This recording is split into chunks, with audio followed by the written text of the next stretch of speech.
শনিবার স্থানীয় সময় ভোরে দক্ষিণ আফ্রিকার রাজধানী প্রিটোরিয়ার পশ্চিমে সালসাভিলের একটি হোস্টেলে বন্দুকধারীদের হামলায় অন্তত ১১ জন নিহত হয়েছেন। এ সময় হোস্টেলে ৩ জন বন্দুকধারী ঢুকে এলোপাতাড়ি গুলি চালায়।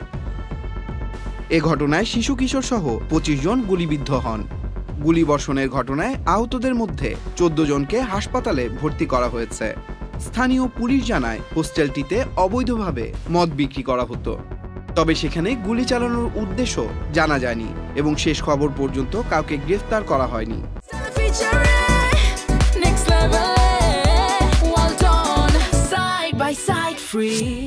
এ বিষয়ে পুলিশের মুখপাত্র ব্রিগেডিয়ার অ্যাথলেন্ডা ম্যাথে জানিয়েছেন, স্থানীয় সময় ভোর ৪:৫টার দিকে ৩ জন অজ্ঞাত পরিচয় ব্যক্তি হোস্টেলে ঢুকে মদ্যপানরত লোকজনের উপর গুলি চালায়। বন্দুক হামলার ঘটনায় মোট ২৫ জন গুলিবিদ্ধ হয়।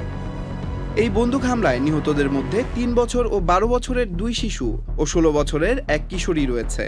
তিনি জানান, দেশটিতে অবৈধ স্থাপনায় প্রায়ই সহিংসতার ঘটনা ঘটে এবং অধিকাংশ সময় নিরীহ মানুষ ক্রসফায়ারের শিকার হন। দক্ষিণ আফ্রিকায় প্রতি ১ লাখ মানুষের মধ্যে হত্যাকাণ্ডের শিকার হন ৪৫ জন মানুষ।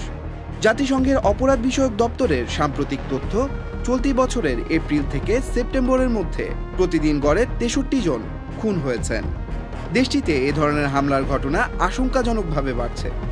I feel unsafe, so I have to move this area. Tanmoy Mahmud, channel I.